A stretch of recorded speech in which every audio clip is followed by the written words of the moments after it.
the human is an expression of the one consciousness, or any non-physical entity can only also be an expression of the one consciousness.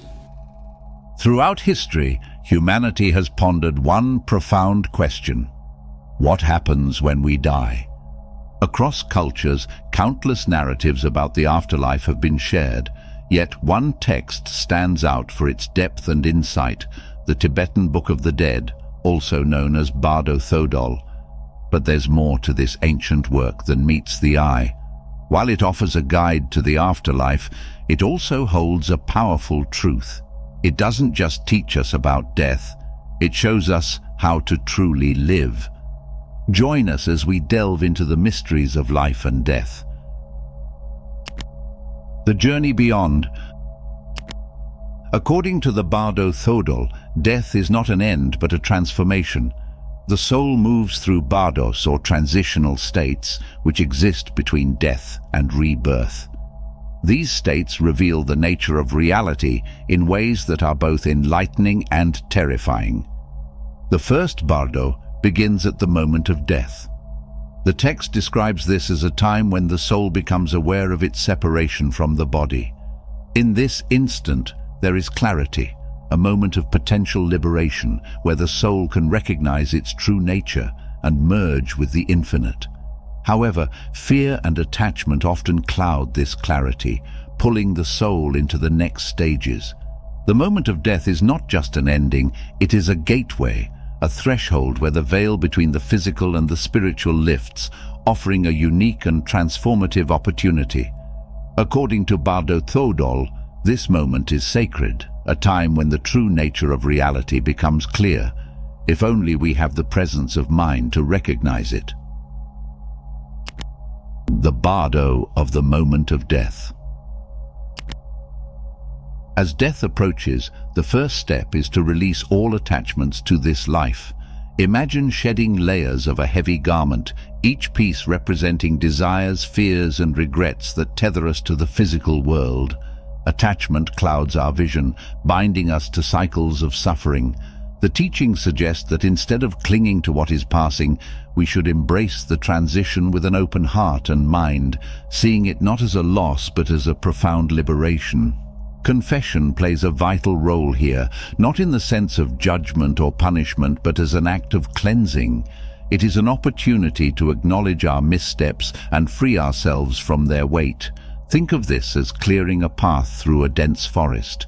The thorns of guilt and shame no longer obstruct the journey ahead. Instead of being consumed by fear or regret, the teachings urge us to turn toward joy, recognizing that this is not an ending, but a chance to step into the light of a new beginning. In these moments, the Bardo Thodol invites us to focus on the clear light of death, a radiant clarity that reflects the pure nature of the mind. This light, described as vast and boundless, is said to appear before the soul as the body begins to dissolve. Recognizing this light is akin to finding your true essence, a state beyond ego, beyond duality, and beyond the limitations of the material world. This should not be feared but welcomed. It is as if all the illusions of life dissolve, leaving only the truth. But what if you don't recognize the clear light? Even then, hope is not lost. The Bardo of the moment of death offers another gift, the chance to set an intention. Imagine standing at a crossroads, knowing that the direction you choose will shape your journey. The text encourages a joyful determination to seek out pure realms, places of peace, wisdom, and spiritual growth, like Akanistha, Zangdokpalri, or Sukhavati. These realms are not distant fantasies, but representations of higher states of consciousness, available to those who align their intentions with their highest potential.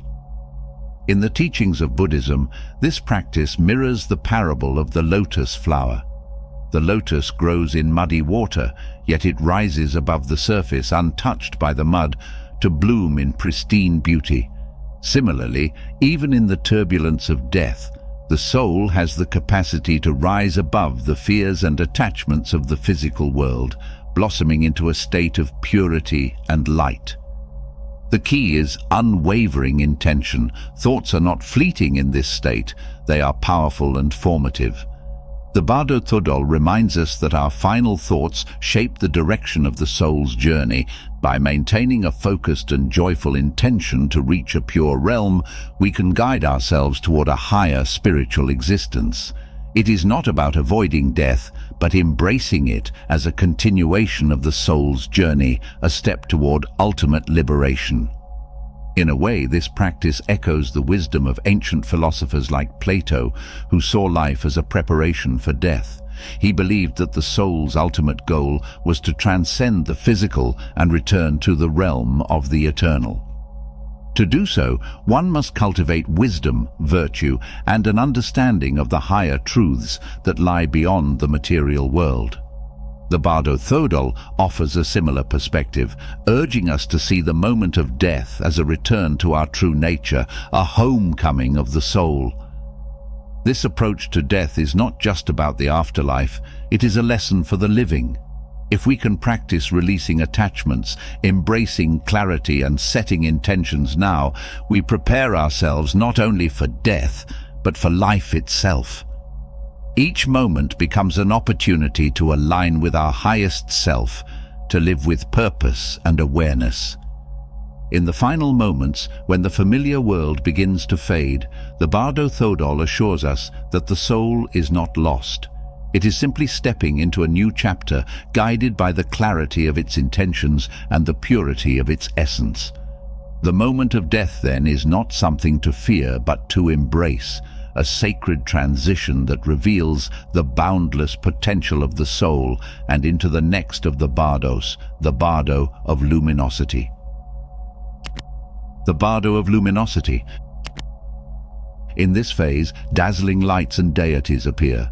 The Bardo Thodol teaches that these are reflections of one's own consciousness. Those who recognize them as such can achieve liberation, but for those overwhelmed by fear, the lights become frightening, and the journey continues.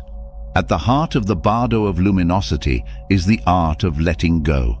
This is not a passive surrender, but an active choice to release what no longer serves you. Letting go of fear, of attachments, of the need to control. It is through this release that we find freedom. What are you allowing into your awareness? Are the books you read, the conversations you engage in, and the thoughts you entertain leading you closer to clarity? Or are they pulling you deeper into illusion? In the stories we tell ourselves, we often believe we are in control, yet the Bardos remind us of a humbling truth. Much of life is beyond our grasp. Just as the soul cannot stop the flow of the Bardos, we cannot prevent change in life. What we can do, however, is choose how we respond. This echoes the teachings of Stoic philosophers like Epictetus, who taught that while we cannot control events, we can control our thoughts about them. The Bardo Thodol takes this a step further, urging us to not just manage our thoughts, but to recognize their illusory nature. Are your fears real, or are they shadows cast by your mind? Are your desires truly your own, or are they echoes of societal conditioning? Living with awareness means questioning the stories that guide your actions. It means peeling back the layers to discover what is real and what is illusion. The Bardos reveal that freedom comes when we stop clinging to what we think we know and start embracing the unknown. The Hindu parable of the monkey trap illustrates this beautifully. A monkey, desiring the rice inside a jar, reaches in and grabs it, but its clenched fist is too large to pull out of the jar. The monkey's freedom is only possible if it lets go of the rice, but its attachment keeps it trapped. In life, we are often like that monkey. We cling to what we think we need, only to find ourselves trapped. The Bardo Thodol teaches us to unclench our fists and open our hands. It teaches us that freedom comes not from holding on, but from letting go. This light is not something external. It is the very essence of your mind, your true nature stripped of ego and illusion. Yet recognizing it can be challenging. The illusions we carry, fears, attachments, regrets, can cloud our ability to merge with this light. This is where the guide becomes essential. Like a navigator steering through uncharted waters, they ground you, gently redirecting your focus when it wavers and encouraging you to see the light not as something separate, but as your own infinite essence. The role of the guide reflects one of the deepest expressions of compassion in Tibetan culture. Imagine someone walking beside you at the edge of the unknown, offering steady direction when the world as you know it fades away. This guide might be a teacher, a loved one, or even your own inner wisdom, cultivated through years of mindfulness and spiritual practice. They are there to remind you of what you've prepared for all your life, that death is not an end, but a moment of profound opportunity. In Tibetan Buddhism, the instructions for the dying are precise and filled with wisdom. The text tells us not to fear the radiant light that appears as the physical body begins to release its hold on the mind. This light is your essence, pure and boundless, and merging with it is a chance for liberation. But if the light feels too intense, the guide encourages you to approach it gently, without judgment or fear, and to see it as an opening rather than an obstacle. The journey through the Bardos isn't just about facing the light. It also involves encountering visions, peaceful deities that embody compassion and wisdom, as well as wrathful figures that mirror hidden fears and desires. These are not external entities, but reflections of your own mind, projections of your consciousness. The guide helps you see them for what they truly are, opportunities to understand and release the patterns that bind you. This perspective transforms fear into insight and chaos into clarity. This approach to death stands in stark contrast to many Western practices, where dying is often viewed purely as a medical process to be managed and delayed. In the Tibetan tradition, death is as much a spiritual journey as it is a physical one. It is treated with the same reverence as birth, understood as a threshold that demands preparation, awareness, and an open heart. And finally, we reach the Bardo of becoming. This is one of the most mysterious and transformative stages of existence, often described as a liminal space where the karmic seeds planted in our deepest consciousness, our alaya, begin to bear fruit. The Bardo of becoming. This is the Bardo where the consequences of all our actions, thoughts, and intentions from previous lives come into play, shaping the trajectory of our next existence. It's not a random process, but one influenced by the energies and patterns we've cultivated over lifetimes. In this transitional state, our consciousness is like a dreamer, floating through a vivid and often disorienting realm filled with powerful appearances. These appearances, colored by the karma we've accumulated, can range from blissful and awe-inspiring to chaotic and terrifying. They aren't external realities, but projections of our own mind, magnified by the lack of a physical body to ground us. Each vision, each sensation carries the weight of our past choices. It's during this bardo that glimpses of our next life begin to emerge, signs of the realm we are destined for, whether divine, human, or more challenging, begin to shape our awareness, nudging the consciousness toward its rebirth. The Bardo of becoming teaches us a profound truth about existence. Nothing is fixed. Even in this transitional state, transformation is possible. If one recognizes the illusory nature of the visions and remains grounded in awareness, liberation is still attainable. This is why spiritual preparation in life is so essential.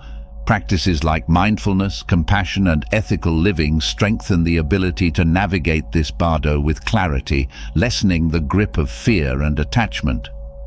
To understand this better, let's consider the teachings of Meister Eckhart, the Christian mystic of the 13th century. Eckhart, though rooted in the Christian tradition, spoke often about the nature of the soul and its relationship to divine truth in ways that resonate deeply with the wisdom of the Bardos. He believed that the soul is constantly in motion, yearning for unity with the divine. This yearning, he taught, is the source of both our suffering and our potential for transcendence. Eckhart's reflections on detachment mirror the guidance for the Bardo of becoming. He emphasized the need to let go of everything that binds the soul to the material world, attachments to possessions, identity, and even the concept of self. For Eckhart, this detachment was not about renunciation for its own sake, but about making space for the divine to enter fully. Be willing to be a beginner every single morning, he advised, echoing the idea that every moment offers a chance for renewal and liberation.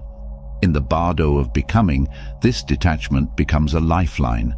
The overwhelming visions and sensations are born from our clinging to desires, fears, and the illusions of permanence.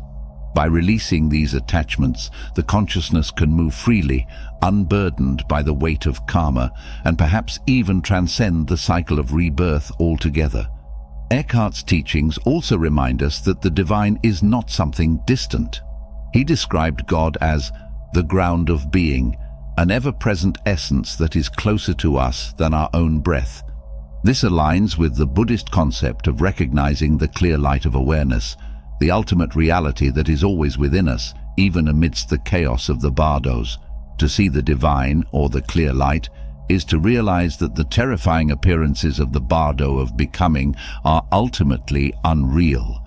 They are shadows cast by our own minds, and they dissolve the moment we recognize their illusory nature. What makes the Bardo of Becoming so significant is the understanding that it is both a result and a possibility.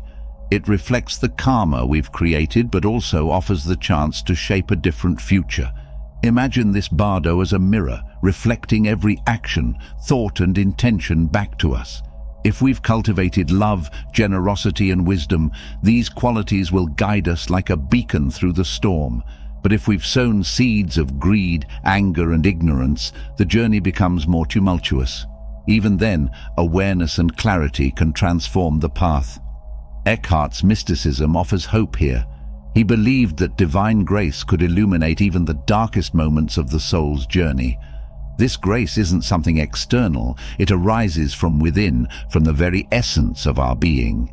Similarly, in the Bardo of Becoming, the light of awareness is always present, waiting for us to see it. The challenge lies in overcoming the distractions and fears that obscure it. Let's consider the parable of the gardener and the two seeds, a tale often told to reflect on the power of intention and the care we give to our thoughts and actions. Once there was a gardener who stood at the edge of a vast and fertile field. In his hand he held two seeds. One seed was said to grow into a magnificent tree that provided shade, fruits, and shelter to all who came near it. The other seed would sprout into a thorny, invasive plant that choked out all other life around it.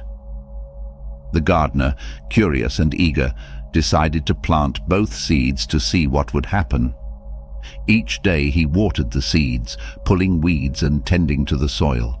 Over time, the thorny plant began to grow quickly.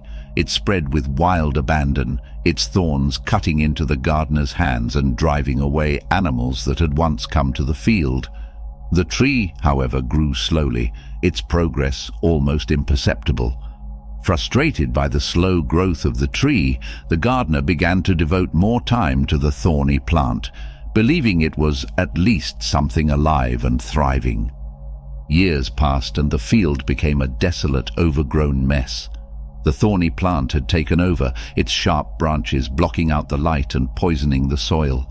The tree, deprived of care, withered and died.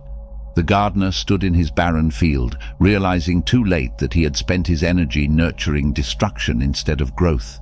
This parable mirrors the journey through the Bardo of Becoming. In this transitional state, the seeds of our actions, our karmic imprints, sprout into the landscapes we experience. The thorny plant represents the harmful thoughts, attachments, and negative actions we cultivate in life. These grow quickly, dominating our minds and shaping our experiences in ways that lead to suffering. The tree symbolizes the virtues of kindness, mindfulness, and compassion, which take time and care to develop but ultimately bear fruit that nourishes us and others. In the Bardo, we become the gardener of our own consciousness. The seeds we've planted through our thoughts, words and deeds spring forth into the visions and experiences we encounter. If we've spent our lives feeding anger, jealousy or greed, the thorns of these emotions appear vividly in the Bardo, pulling us towards realms of struggle and pain. But if we've nurtured compassion, wisdom and love, these energies guide us toward the realms of peace and clarity. This story also highlights the importance of patience and perseverance. The gardener gave up on the tree because it didn't show immediate results, much like how we might neglect our spiritual practice when its benefits seem distant. Yet, it is the quiet, steady growth of the tree that would have provided lasting joy and sustenance. Similarly, the virtues we cultivate in life may not always yield instant results, but their roots grow deep, and their impact endures far beyond what we can see. In the Bardo of becoming, there is no hiding from the garden we've created. The thorny plants of our unexamined habits and unresolved karma rise up, making themselves known. But even then, there is hope. The gardener, though overwhelmed by the thorns, can always choose to start anew. With each moment of awareness, we are offered a chance to redirect our focus, to nurture the seeds of enlightenment rather than suffering. Finally, the soul reaches a stage where it prepares for rebirth. Karma, the energy of past actions, begins to shape the conditions of the next life. Choices made in this state determine the circumstances of rebirth, often driven by desires or unresolved attachments. A map for the living. Life is a series of transitions. Each day, each moment, each decision marks a movement from one state of being to another. The ancient wisdom of the Bardo Thodol reveals a truth that echoes far beyond its teachings on death. It's not just about navigating what comes after the final breath. It's about understanding how to live fully right now. This sacred text offers a map, not just for the soul's journey after death, but for the journey we undertake every single day. The Bardo states described in the text are not limited to the realm of the afterlife. They mirror the passages we experience in life, moments of clarity that shine through the fog, challenges that shake our foundation, and opportunities to rise beyond the ordinary. The text dares us to ask questions we often avoid. Are we awake to reality, or are we sleepwalking through a dream crafted by fear and illusion? Are we living with intention, or are we at the mercy of our attachments and desires? These questions are not just philosophical musings, they are keys to liberation. And liberation doesn't wait for the end of life. It begins here and now.